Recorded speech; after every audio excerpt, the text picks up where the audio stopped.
입니다. 모세가 홍해에서 이스라엘을 인도하며 그들이 나와서 수르 광야로 들어가서 거기서 사흘 길을 걸었으나 물을 얻지 못하고 마라에 이르렀더니 그곳 물이 써서 마시지 못하겠으므로 그 이름을 마라라 하였더라. 백성이 모세에게 원망하여 이르되 우리가 무엇을 마실까 하며 모세가 여호와께 부르짖었더니 여호와께서 그에게 한 나무를 가리키시니 그가 물에 던지니 물이 달게 되었더라.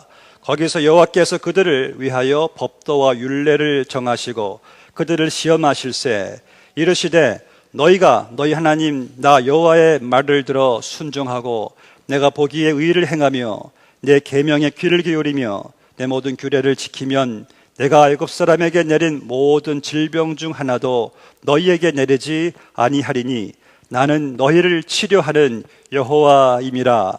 그들이 엘림에 이르니 거기에 물샘 12과 종려나무 79류가 있는지라.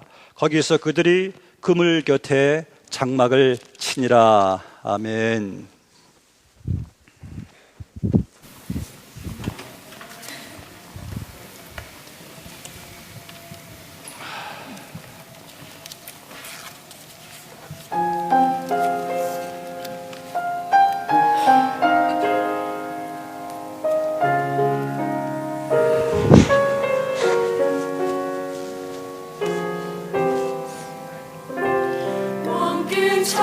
찬양하며 주를 높입니다.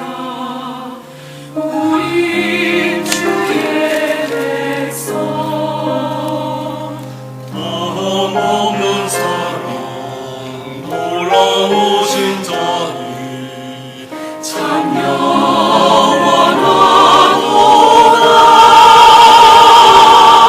참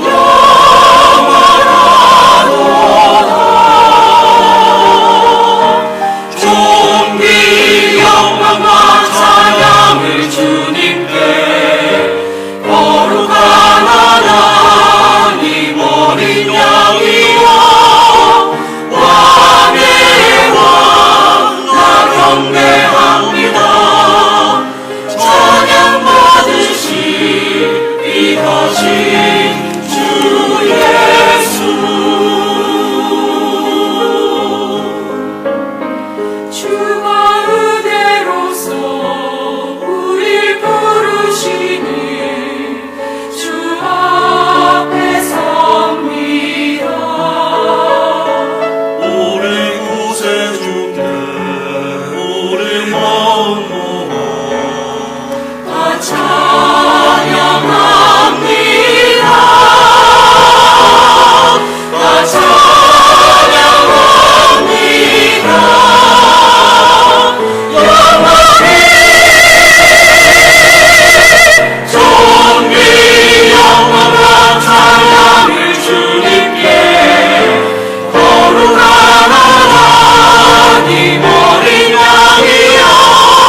임하소서.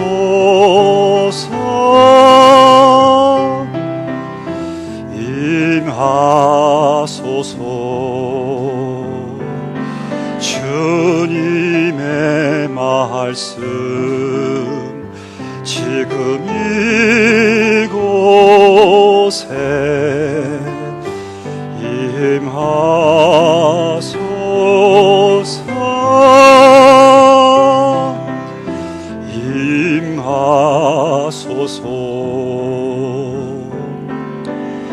할렐루야, 할렐루야,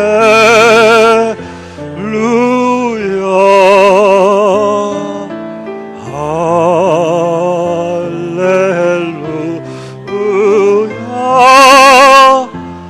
할렐루야.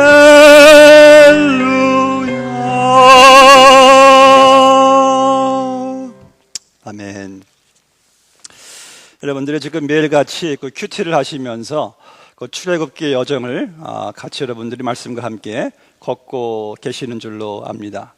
하나님께서 출애굽기 여정을 이렇게 인도하시면서요, 이스라엘 백성들에게 참 많은 하나님께서 이 기적을 행하신 것을 우리가 알게 됩니다. 먼저 이 출애굽, 애굽을 탈출했다는 자체가 이게 역사상 딱 한 번 있었던 기적이었어요. 이렇게 노예가 단번에 한 나라에서 200만 명이 넘게 나온 적은 역사에 없습니다. 출애굽기만 이렇게 기록되는 것을 보게 됩니다. 또 이들이 출애굽해서 나온데, 아니 하나님께서 장막치라 한 것이 홍해바다에, 아픈 홍해바다 옆에는 그냥 이 철벽 같은 이 병풍처럼 산들이 다 이렇게 막고 있었고요. 그러니까 뒤가 오픈되어 있는데 그 뒤마저 그냥 애국 군대들이 막 병거들을 몰고 그냥 쫓아옵니다. 완전히 그냥 진퇴양난이죠. 피할 곳이 없는, 사방이 다 완전히 이렇게 포위된 상태에서 하나님께서 그들에게 놀라운 일을 행하시죠. 바다가 육지라면은, 바다가 정말 하나님께서 육지같이 만드셔서 육지같이 이들이 걸었다라고 말씀하고 있습니다. 홍해바다 가시면 지금도 그 바다 밑에는요, 온갖 그 산호들, 여러 가지 그 바위들 때문에 걸을 수가 없는 그 땅 지면인데, 하나님께서 그것을 육지처럼 만들어 주셔가지고 남녀노소, 어린아이, 노인 할 것 없이 다 거기를 건너갔어요. 놀라운 하나님의 기적이죠. 그 다음에 건너가서 이제 이들이 사흘길을 걸어서 물을 찾는데, 하나님이 인도하신 곳에, 마라란 곳에 물이 있었어요. 가보니까 그 물이 마실 만한 물이 아니라 쓴 물이었습니다. 마라의 쓴 물이었어요. 그런데 하나님께서 모세에게 나무를 그 쓴물에 던져라. 던지니까 그 쓴물이 단물이 되는 또 이러한 기적을 이들이 체험하게 됩니다. 오늘 저희들이 생각해 봐야 될 말씀, 왜 하나님께서 이렇게 홍해바다의 사건을 허락하신 다음에 왜 이들을 사흘 동안이나 물이 없는 곳으로 인도하셨을까? 왜 또 이들을 왜 하필이면은 마라 같은 쓴물이 있는 곳으로 이들을 데리고 가셨을까? 우리는 좀 궁금해할 수가 있습니다. 근데 25절에 끝부분에 보니까 이런 말씀이 있죠. 하나님께서 어떻게 해요? 그들을 시험하실세. 자, 하나님께서 간단하게 여기 말씀하시죠. 그들을 시험하시기 위해서 이들을 그 마라, 이 쓴물이 있는 곳으로 인도하셨다는 말씀이에요. 모세는 이것을요, 신명기에 와서 지난 40년 동안의 광야 생활을 모세가 이제는 요약하는 차원에서 신명기 8장 3절에 이렇게 말하고 있습니다. 내 하나님 여호와께서 이 40년 동안에 너로 광야의 길을 걷게 하신 것을 기억하라. 이는 너를 낮추시며 너를 시험하사 내 마음이 어떠한지 그 명령을 지키는지 아니 지키는지 알려 하심이라.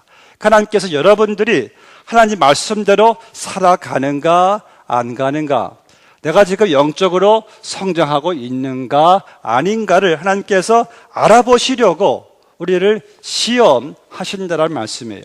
저는 지금도요, 밤에 꿈을 꿉니다. 학교 때 시험 치는 것을 꿈을 꿔요. 그럼 땀을 흘리면서 깨어날 때가 종종 있습니다. 역시 시험은 힘들었나 봐요. 여러분, 아이들이 제일 싫어하는 것이 시험이잖아요. 근데 우리가 시험 칠 때 여러분들 기억을 한번 돌려보세요. 시험 칠 때 우리가 깨닫는 사실이 있잖아요. 아, 내가 바로 여기까지만 알고 있구나. 분명히 아는 것 파악하고 모르는 것이 파악하는 것이 시험의 특징이에요. 그리고 또 시험 칠 때 여러분들은 어떻게 해요? 시험 치니까 더 공부하고 시험 치고 나면은 시험 치기 전보다 내 또 지식이 더 향상되는 것을 보게 돼요. 그러니까 시험이란 좋은 겁니다. 우리의 삶도 마찬가지예요. 하나님, 여러분들의 지금 영적 상태가, 내 지금 마음 상태가, 내 지금 성장 레벨이 어디까지인가 알 수 있으려면은요, 여러분들 우리가 예배 드리는 것으로 몰라요. 성경 공부하시는 것으로 몰라요. 시험이 올 때, 삶의 고난이 올 때, 그때 내가 이 속이 드러나게 되는 것을 보게 됩니다. 또 시험이 또 와야지만이 또 여러분들이 또 하나님을 더 의지하지. 우리는 틀림없어요. 시험 오기 전보다 시험 온 다음에 더 하나님을 또 의지하게 돼 있어요. 틀림없습니다. 그래서 시험은 하나님께서 우리에게 필수적으로 주시는 광야 여정, 광야 학교에서 필수 과목이 바로 시험 보셔야 돼요, 여러분. 시험 안 보시면 안 됩니다. 오늘 말씀 보니까 이들이 홍해바다 같은 위대한 사건, 큰 은혜를 체험한 다음에 시험이 오는 것을 보게 돼요. 그러니까 시험은 여러분들이 힘들 때만 오는 게 아니라 우리가 정말 어떠한 그 성공 후에, 어떤 그 성취 후에 어떤 은혜를 많이 받은 다음에 꼭 보세요. 영락없이 시험이 오게 됩니다. 왜? 우리로 하여금 너무 그냥 성취 속에서 너무 나태하지 말게끔, 우리가 너무 교만하지 않도록 우리로 하여금 긴장감을 늦추지 않게 하시려고 하나님이 우리에게 시험을 주세요. 여러분, 시험이란 것은 시도 때도 없이 온다는 사실을 기억하셔야 됩니다. 그래서 우리가 시련, 고난, 실패, 환난 등등의 시험이 오는데, 근데 시험이 오면은 이 시험은 우리를 뒤에서 하나님께로 민다란 말이 있습니다. 여러분들을 하나님께로 밀어줘요, 시험이. 그러니까 시험이 올 때 내가 하나님께로 더 가까이 푸시되게 돼 있어요. 하나님께 매달려야 되니까. 또 시험이 오면은요, 우리가 더 말씀도 이상하게 더 간절해져요. 참 희한하죠. 시험이 올 때는 어떤 때 그냥 지나간 말씀인데 삶의 시험이 오니까 얼마나 말씀이 이게 간절해지는지. 기도도요, 톤이 달라져요. 톤이 더 간절해지는 것을 보게 됩니다.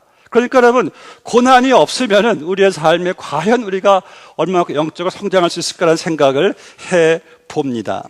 그래서 우리는 시험이 올 때 야고보 사도처럼 우리도 이렇게 말할 수가 있어요. 시험이 올 때 온전히 기쁘게 여기라 라고 하나님께서 말씀하시는 것을 보게 됩니다. 본문의 24절 말씀을 보시면은 이들이 사흘 동안 물을 찾아 마라라는 곳에 왔어요. 겨우 물을 발견해서, 야, 물이다. 그냥 물만 온통 생각이 물로 쏠리고 있는데 물을 마시니까요, 물이 비tter, 아주 그냥 쓴맛입니다. 그때 이제 모세를 또 원망하기 시작합니다. 정말 여러분들 15장 말씀 첫 부분에 보시면은요, 홍해바다를 건너갈 때 하나님의 위대하심을 막 찬양하고 춤추고 기뻐했던 이들이 작심 3일인지라 사흘 만에 그냥 다시 그 찬양 기쁨이 그냥 이게 원망 불평으로 비난으로 싹 바꿔지는 것을 보게 됩니다. 이 사람이요, 어려움에 처하게 되면은 먼저 비난할 수 있는 대상을 찾기 마련이에요. 그리고 가장 가까이 있는 사람에게 비난하게 마련입니다. 그래서 여러분, 영적 리더들은요, 비난을 감수할 줄을 알아야 됩니다. 참된 지도자는 사람들의 비난, 비평, 원망, 불평을 우리는 듣습니다. 듣지 않으면 지도자가 아니에요. 또 반면에 불평하고 원망하고 비난하는 사람은 또 지도자가 될 수가 없어요. 여러분, 예수님 보세요. 얼마나 많은 비난을 받았습니까? 그런데 예수님께서는 그때마다 묵묵히 십자가의 길을 주님께서 걸어가신 것을 보게 됩니다. 혹시 다른 사람들로부터 비난, 원망, 불평을 듣게 되더라도 낙심하지 마시고 두려워하지 마세요. 여러분, 리더들은 이런 것들을 통과할 수밖에 없다는 사실을 우리가 깨닫습니다. 근데 이들이 여기서 보니까 모세에게 원망하는데, 우리가 출애굽기, 레위기, 민수기를 보시면은 하나님께서는 모든 원망, 불평을 하나님 당신이 이것을 들으시더라고요. 그러니까 하나님에게 한 것으로 하나님께서 그것을 여기시는 것을 보게 됩니다. 그래서 여러분들이 자녀들을 불평하거나 배우자 원망 불평하거나 교우들을 할 때 그 모든 것이 그들에게 끝나는 것이 아니라 바로 이것이 결국은 하나님을 원망하는 불평하는 자리로 간다라는 말씀이에요. 왜요? 모든 통제권을 하나님이 쥐고 계시는, 하나님께서 다 알고 계시는데 불평 원망은 누구에게 했든지 결국 하나님에게 하는 것이나 다름이 없다라는 말씀이에요. 그래서 이 원망 불평은 우리가 이들을 통해서 거울 삼아서 가장 피해야 될 것임을 몇 가지 깨닫습니다. 그럼 왜 이스라엘 백성들이 원망을 하였을까? 첫 번째는요, 하나님의 은혜를 너무 빨리 잊어버렸어요. 아니, 자기들을 하나님께서 애굽 땅에서 그냥 빼내실 때 애굽인들의 온갖 금은 팸을 다 하나님이 다 그냥 취해서 나오게 하셨고, 홍해 바다를 이렇게 하나님께서 쫙 그냥 갈라주셔서 그냥 건너게 하셨는데, 아니 3일 만에 그 모든 은혜가 그냥 깜빡 잊어버린 채 왜 물이 쓰냐 하고 그냥 하나님 앞에 원망하는 것을 보게 돼요. 참 사람들이 잘 잊어버리는데 특별히 은혜를 더 빨리 잊어버리는 것 같아요. 전설에 의하면 다윗이요, 매일 아침 깨어났을 때마다 항상 한 일이 있었답니다. 그는 깨어나자마자 왕이지만은 항상 자기 옛날 목동 시절 때 옷을 이렇게 보면서 하루를 시작했대요. 왜 그랬을까? 본인이 한때 그렇게 천한 목동이었는데 하나님이 자기를 이렇게 왕으로 삼아주신 것에 대한 감사로 시작했대요. 이런 다윗이 시편 103편 3절에서 말하기를 하나님의 주신 모든 은택을 잊지 말지어다라고 다윗이 찬양한 것을 보게 돼요. 우리도 여러분 아침에 깨어나실 때 나를 한번 보세요. 하나님, 어떻게 내가 하나님의 자녀가 되었습니까? 나의 모든 죄를 하나님 어떻게 내 죄를 다 사주셨습니까? 감사하시고, 여러분 어떻게 내가 지금 여기까지 오게 되었습니까? 하나님께 우리는 감사하시면서 하루를 시작하셔야 돼요. 그렇지 않으면 우리 금방 은혜를 잊어버려요. 그러면서 현실에 부딪힐 때마다 우리는 원망불평하게 되어 있어요. 여러분 은혜를 잊지 마시기 바랍니다. 특히 백성들은 조금 전만 해도 승리를 맛보고 하나님을 찬양했어요. 실로 위대한 하나님의 기적을, 능력을 맛보고 찬양했는데, 그런데 고통이 왔단 말이죠. 성경은 이걸 말하기를 시험을 했다라고 말씀하고 있어요. 그럼 이것이 어떤 시험일까? 하나님께서 보시기 원하시는 것은, 그래, 너희가 기적 가운데 나를 찬양했느냐? 그러면은 고통 가운데서도 나를 찬양할 수 있는가 보자. 하나님께서 시험을 하셨다란 말씀이에요. 여러분들이 기쁨 가운데 일이 잘 풀리면 하나님 감사합니다. 그래, 좋다. 그렇다면은 너희는 그 은혜를 잊지 않고 고난이 와도 너희들은 감사할 수 있느냐? 하나님께서 그것을 아시기 위해서 우리에게 고난을 허락하신다는 말씀이에요. 여러분, 성도가 감사하는 것은요, 잘 될 때 누구나 다 감사할 수 있어요. 근데 우리는 내가 볼 때 일이 안 돼도 하나님을 감사할 수 있는가? 그것을 하나님께서 아시기를 원하시기 때문에 우리에게 이 고난을 허락하신다는 말씀이에요. 또 이들이 왜 이렇게 불평하게 되었는가?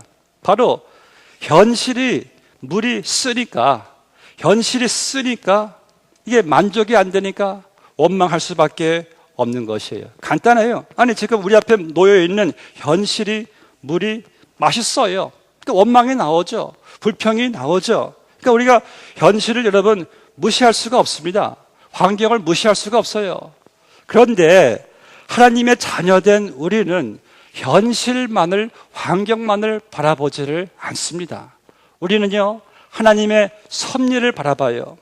하나님이 우리와 함께 하심을 우리는 그것을 믿어요. 또 하나님께서는 가장 우리에게 좋은 것을, 좋은 결과를 주실 것을 우리는 그것을 믿어요. 그래서 우리는 현실만 보고 우리는 거기에 불평하지 않는다는 말씀이에요.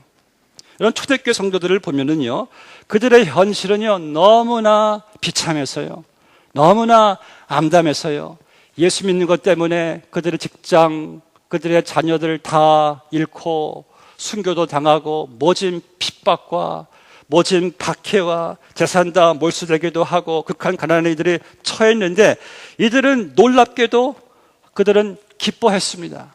그들은 감사했어요. 그것이 초대교회 성도들의 삶의 자세였어요. 그러한 반면에 오늘날의 크리스천들은 너무 이 사소한 현실에 우리는 쉽게 좌절하고 쉽게 원망하는 우리의 모습을 볼 때가 있지 않습니까? 우리의 현실이 물론 여러분 쉽지가 않아요. 사업에 어려운 현실이 있고요.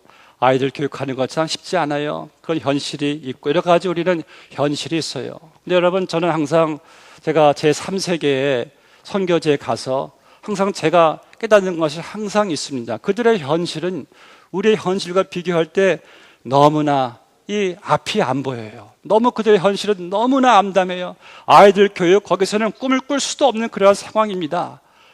어떻게 이들이 살아갈 것인가. 그들이 우리한테 와서 이렇게 말해요. 고맙습니다. 우리한테 예수님 전해주셔서. 자기들은 예수님만 있으면 다 땡큐 감사하다는 것이에요. 그때 저는 죄책감이 밀려옵니다. 미국에서의 나의 현실은 이들보다 이렇게 비교할 때 너무나 제가 부끄러운 거예요. 어떻게 이들이 저런 상태에서 감사할 수가 있을까? 여러분 우리의 현실이 아무리 힘들어도요 제 3세계의 현실과 비교를 해보시면은요 천지 차이입니다. 우리가 이런 현실에서 하나님을 만약 불평 원망한다면은요 하나님은 납득이 아마 안 되실 수도 있을 것이에요. 우리는 그 현실을 보아도 감사하고 그 전에 더 감사할 것은 하나님이 나의 하나님이신데 우리와 함께 하시는데 우리에게 가장 좋은 것을 허락하시는데 우리는 불평할 이유가 까닭이 아무것도 없지 않습니까? 우리는 현실만 보셔서는 안 돼요. 현실을 한번 다른 나라 현실과 한번 비교도 해보시고 하나님의 인도하심에 감사하시길 주의 이름으로 축복합니다. 또 이들이 왜 이렇게 원망할 수밖에 없는가? 너무 참 제가 볼 때도 너무 이들은 마음이 조급해요. 그저 뭐 하나에 부딪히면 제일 먼저 튀어나오는 것이 이스라엘 백성들은 원망과 불평이에요. 참 참을성이 없는 것을 보게 됩니다. 하나님이 그들을 분명히 가나안 땅으로 인도하시겠다 약속하셨다면 그 약속 믿고 조금 더 기다릴 줄 알아야 되는데 이스라엘 백성들이 이상하게 문제만 딱 부딪히면 곧바로 성경에 기록되는 것은 그들이 원망하고 그들이 불평하다. 참지 못하는 조급한 근성을 보게 됩니다. 디모데후서 3장 4절에 보니까 말세가 되면은 고통하는 때가 이르는데 사람들의 마음이 조급하여지며 마음들이 조급해진대요. 참을성이 없어지는 것이 이 말세의 형태랍니다. 지금 정말 모든 것이 다 그냥 빠르니까 너무 빠르니까요 우린 조금도 못 참아요. 마이크로웨이브에 음식 넣고 단 5초도 못 참고 3초에 우리는 빼는 그러한 저도 그럴 때가 있음을 고백을 합니다. 참 조급해요. 그런데 하나님께서 말씀하시기를 여기 보니까 하나님께서는 이들을 어떻게 인도하시는가? 그 지난 성경 공부에서 우리가 왜 인내하기가 힘든가에 대해서 같이 좀 시어링을 했는데 그 중에 한 분이 이런 말씀하시더라고요. 우리가 아마 인내가 부족한 것은 하나님의 빅 픽처를 보지 못하는 것 때문 같습니다. 그때 제가 은혜를 너무 받았어요. 정말 그 말이 진리입니다. 우리 하나님의 큰 그림을 못 보니까 우리는 현실의 사소한 그 그림 보고 우리는 어쩔 줄 몰라 하고 불평하고 원망하는 거예요. 여러분 하나님은 우리를요 큰 그림을 가지고 우리를 인도하십니다. 우리 물론 그 큰 그림을 못 봐요. 그러나 분명한 사실은요 God has a big picture. 하나님이 큰 그림을 가지고 계십니다. 우리는 그 큰 그림에 맡기시고 우리는 인간이니까 현실은 납득이 안 될지라도 큰 그림을 가지고 계신 분은 하나님이시니까 그것을 믿고 우리는 큰 그림에 맡기시고 조금 기다리시고 훈련 받으시면은 우리는 그 과정 속에서 여러분들 믿음도 성장되고 때가 되면 하나님께서 그림을 딱 보여주시는데 이 그림 때문에 내가 이러이러한 과정들을 통과했구나라는 사실을 여러분 알게 되는 것이에요. 여러분 과거를 돌아보세요. 그렇지 않습니까? 우리 다 경험하잖아요. God still has a big picture. 지난번에 제가 올해 알게 된 장로님을 만나게 되었습니다. 이분 70세 되신 분이신데 저 커피를 하시면서 이런 말씀하시더라고요. 목사님도 전에 설교한 거 제가 기억이 나지만은 제가 이 교회에서 목사님들이 설교할 때마다 맡기세요. 하나님께 맡기세요 할 때마다 자기는 화가 치밀어 오더래요. 왜 항상 저렇게 우리에게 맡기라고만 하시는가? 맡긴다고 다 된단 말인가? 그게 답답하더래요. 그런데 70평생 살아보니까 그 말이 진리네요. 우리가 하나님께 맡기는 것밖에 무엇 할 수가 있겠습니까? 일의 성사가 뭐 우리에게 있습니까? 하나님께 다 있는 것이죠. 여러분, 하나님께 맡기시는 거, 이게 우리가 인생을 살면서 터득하는 진리예요. 우리가 일의 성사가, 일의 결과가 여러분들이 노력한다고 되는 게 아니지 않습니까? 그래서 우리는 조급하고 염려부터 하는 그 염려 체질을요, 여러분들 맡기고 보는 체질로 바꾸시기를 주님 이름으로 축복합니다. 너무 조급해요. 너무 맡기지 못하고 염려부터 하는 것을 보게 돼요. 우리는 이것을 하나님께 맡기세요. 왜냐하면 하나님이 큰 그림을 가지고 계시니까. 나는 큰 그림을 다 못 보지만은 믿음으로 보이지 못하는 큰 그림을 여러분들이 보시고 나와 함께 하시는 주님께 맡기시면은 하나님이 그 큰 그림을 나를 인도하신다는 사실을 믿으시기를 바랍니다. 왜 이들이 이렇게 원망하게 됐습니까? 하나님이 은혜를 잊어버렸기 때문에, 환경만 보았기 때문에, 너무 조급했기 때문에. 그런데 여러분, 여기서 모세는 다르게 행동하는 것을 보게 됩니다. 오늘 우리는 그래서 성도가 여러 가지 어려운 상황 속에서 어떻게 대처할 수 있는 비결은 무엇인가? 모세는요, 백성들이 원망하고 있을 때 모세는 원망하지 않았어요. 그는 하나님께 돌이켜 하나님께 부르짖었어요. 하나님께 기도했습니다. 여러분, 이것이 모세의 리더십이에요. 모세는 이렇게 보니까 계속해서 백성들이 원망불평할 때마다 모세는 하나님 하고 산으로 올라가고 텐트로 들어가서 하나님께 무릎 꿇고 엎드려 모세는 기도하는 것을 보게 돼요. 근데 모세가 기도할 때마다 하나님께서 그냥 일을 해결해 주시고 역사하시는 것을 보게 됩니다. 그래서 가장 모범적인 행동은 무엇인가? 어떤 처지에 놓였든 간에 우리는 하나님께 돌이켜 하나님께 기도하는 것이에요. 여러분, 우리는 어려울 때 역경 중에 기도밖에 할 것이 없습니다. 기도가 만능이에요. 이스라엘 백성들은 어려움이 닥쳤을 때 그들은 원망부터 했어요. 왜 우리를 이 마라의 쓴물로 우리를 왜 인도해 가지고 왜 쓴물을 보게 합니까? 그런데 모세는 원망하지 않고 하나님 하고 하나님을 신뢰하며 하나님께 기도하는 것을 보게 됩니다. 저는 지나간 제 과거를 돌이켜보면요, 제가 잘 한 것이 있었고 잘 못한 것들이 있는데 그 중에 하나가 제가 잘한 것은 뭔지 아세요? 어려울 때 기도했다는 것을 참 잘했다는 생각을 해요. 잘 못한 것은 내가 그때도 기도했을 것이란 그런 후회가 남겨지곤 합니다. 여러분들이 가장 잘하는 것이 뭔지 아세요? 어려움이 올 때 우리는 원망불평하기보다 하나님께 나아가 하나님께 기도하는 것이에요. 하나님이 큰 그림 가지고 계시니까 하나님께서 인도하실 것을 믿습니다. 야고보서가 5장 3절에서 말씀하기를 너희 중에 고난 당하는 자가 있느냐? 저는 어떻게 해요? 기도할 것이라. 아멘.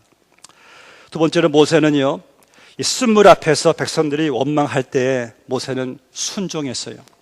하나님께서 모세에게 모세야 저기 나무 가지가 보이지?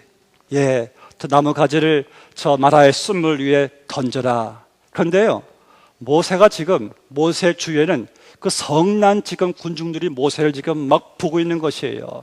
어떻게 좀 해봐라 하는데 이게 납득이 여러분 되겠습니까? 아니 쓴물 대량의 쓴물이 있는데 걷다가 나무 가지 하나 주워가지고 걷다가 던지라니 말이 돼요? 근데 모세는 순종해요. 나무 가지를 주워가지고 그 마라의 물에 던져요. 정말 그 물이 쓴물이 그냥 단물로 그냥 순식간에 변하는 것을 보게 돼요. 저는요, 왜 하나님께서 그냥 하나님이 그냥 바꿔 주시지 왜 이러한 순종 하나님께서 왜 이렇게 하나님이 요구하셨을까라는 생각을 해봐요. 하나님은 항상 여러분 어떤 일을 해결하실 때 하나님께서 우리에게 바라시는 것이 있어요. 바로 순종을 우리가 하느냐 하지 않느냐입니다. 보니까 모세 조그마한 순종이 놀라운 기적을 가져오는 것을 보게 됩니다. 여러분, 우리가 이 불평할 수밖에 없는 어떠한 상황 속에서요, 우리가 원망할 수밖에 없는 어떤 환경 속에서요, 왜 이런 내게 고난이 있을까? 그때 여러분들이 한번 생각해 보세요. 하나님, 지금 제가 하나님께 순종해야 될 것이 무엇이 있습니까? 이렇게 하나님께 한번 물어보세요. 그 하나님께서 이렇게 말씀하시면 모르겠습니다. 기뻐하라. 아니면은 감사하라. 그럴수록 더 너는 더 주의 일에 힘쓰라. 더 형제를 더 사랑하라. 이런 음성이 들려와요. 조용히 우리 마음이 좀 정돈될 때는요. 그런데 여러분, 그러한 일에 순종이 있을 때 하나님께서 영광의 내일을 준비하시는 것을 보게 됩니다. 여러분 한번 해보세요. 하나님께서 우리 음성을 들려주십니다. 고난 속에서 우리가 불평, 원망만 하면은 우리만 힘들어지는데 하나님, 제게 이 시간, 제게 말씀하시는 것이 무엇입니까? 고요한 음성이 들려와요. 그래도 감사해라. 그래도 기뻐하라. 그래도 주의 일에 힘쓰라. 예, 하나님 그렇게 하겠습니다. 하고 기뻐하니까요. 정말 감사하니까요. 주의 일에 힘쓰니까요. 그 쓴물을 단물로 바꿔 주시는데 여러분, 이건 정말 하나님의 말씀이십니다. 우리가 순종할 것이 뭔지를 한번 생각해 보세요. 오늘 이스라엘 백성들이 쓴물로 괴로워하고 있을 때 하나님께서 모세에게 말씀 보니까 한 나무를 가리키시고 한 나무를 보여주신 다음에 그 나무를 물에 던지니 그 나무가 들어가니까 이 쓴물이 단물로 쫙 변하게 됩니다. 그로부터요 오랜 세월이 지난 다음에 하나님께서는 여러분의 인생의 쓴물을요 영원히 해소시키시기 위해서 또 한 위대한 나무를 하나님께서 또 사용하셨어요. 그 위대한 나무가 어떤 나무인가? 바로 저 뒤에는 십자가의 나무죠. 베드로전서 2장 24절에서 말씀하시기를 그리스도께서 친히 나무에 달려 그 몸으로 우리 죄를 담당하셨으니 이는 우리의 죄에 대하여 죽고 의에 대하여 살게 하려 하심이라. 그리스도께서 친히 나무에 달려 그분이 친히 한 나무에 달려 나를 대신해서 죽으셨을 때 그분이 우리 인생의 쓴물 인생을 단물 인생으로 우리가 바꿔주시는 것을 여러분들 경험하지 않으셨습니까? 우리는요 그 무엇으로도 모든 것을 다 소유해도 도저히 해소되지 못할 인생의 쓴물을 하나님께서 영원히 목마르지 않을 영원히 만족할 수 있는 인생의 단물로 바꿔주신 것이 바로 이 십자가의 나무의 사건이었습니다. 저는 예수님 때문에 얼마나 제 인생이 지금 단지 몰라요. I'm such a sweet guy. 저는 너무 스윗해 인생이. 예수님 때문에 너무나 스윗합니다. 여러분 예수님 때문에 우리 인생이 단지 여러분 정말 아십니까? 얼마나 감사한지 몰라요. 본문 26절 끝에 보니까 나는 너희를 치료하는 여호와임이라. 하나님께서 나무를 통해서 쓴물을 단물로 치료해 주셨어요. 예수님께서 나무에 달려 십자가에 달려 죽으셨을 때 그분은 죄로 인해 병든 내 영혼을 치료해 주셨어요. 죽은 내 영혼을 치료해 주셨어요. 그분은 여러분의 가정도 치료해 주시고 우리 교회도 치료해 주시고 역사도 치료해 줄 수 있는 그러한 하나님이십니다. 나는 치료하시는 여호와라. 치료하시는 여호와라. 여러분 마라의 쓴물 때문에 마라의 고통과 시련이 혹시 있으십니까? 그럼 우리는 그 고통과 시련은 바로 여러분들을 치료하신 하나님을 경험할 수 있는 축복이라는 사실을 깨달으시기를 바랍니다. 저는 지난해에 참 제게 삶에 고난이 왔을 때요 하나님께서 그 고난을 통해서 제 몸도 치료해 주시고 제 영혼도 치료해 주시는데 저는 그 고난 속에서 좀 하나님의 단맛을 저는 이렇게 체험하게 되었어요. 이 마라의 쓴물, 고난의 쓴물을 단물로 변화시켜 주시는데 주님의 은혜가 얼마 참 단지.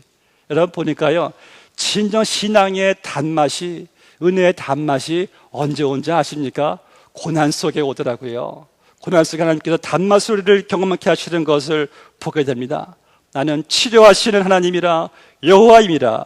사랑하는 성도 여러분, 우리가 당하는 시험 가운데 모든 아픔과 시련과 고난의 시험을 우리가 있다면 바로 그때 하나님께서 여러분들을 영적으로 나를 치료하시는 하나님의 기회인 것을 여러분들이 감사함으로 받으시기를 바랍니다.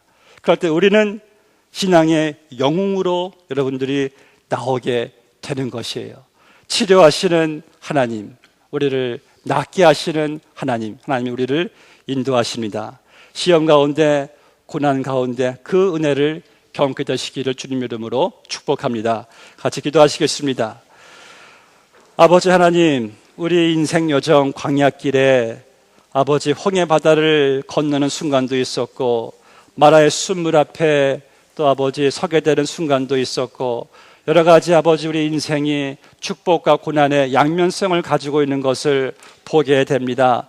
그러나 우리가 한 가지 분명한 사실이, 하나님께서 우리를 큰 그림을 가지고 우리를 인도하시는 과정 속에 때로는 어떠한 시험이 있고 어려움과 고난이 온다 할지라도 한 우리를 시험하셔서 더 하나님을 더 사랑하게 하시고 의지하게 하시고 그리스도를 닮아가게 하시고 더 좋은 것으로 주시고자 하신 하나님의 계획임을 저희들 깨닫사오니 아버지 어떠한 시험이 온다 할지라도 우리도 기쁘게 여기고 감사함으로 주님을 따라갈 수 있는 우리 모두가 다 되게 하여 주시옵소서. 아버지 하나님, 우리의 쓴물 인생을 십자가로 말미암아 단물 인생으로 바꿔주심을 감사합니다. 우리를 치료하신 주님께 감사합니다. 그 치료의 역사가 끊임없이 우리의 삶 가운데 나타나게 하여 주시옵시고 저희들 감사함으로 우리 앞에 놓여진 모든 어려운 일들을 주님과 함께 찬양함으로 극복하며 전진할 수 있는 우리 모두가 다 되게 하여 주시옵소서. 주여 감사하며 예수님의 이름으로 기도하옵나이다. 아멘.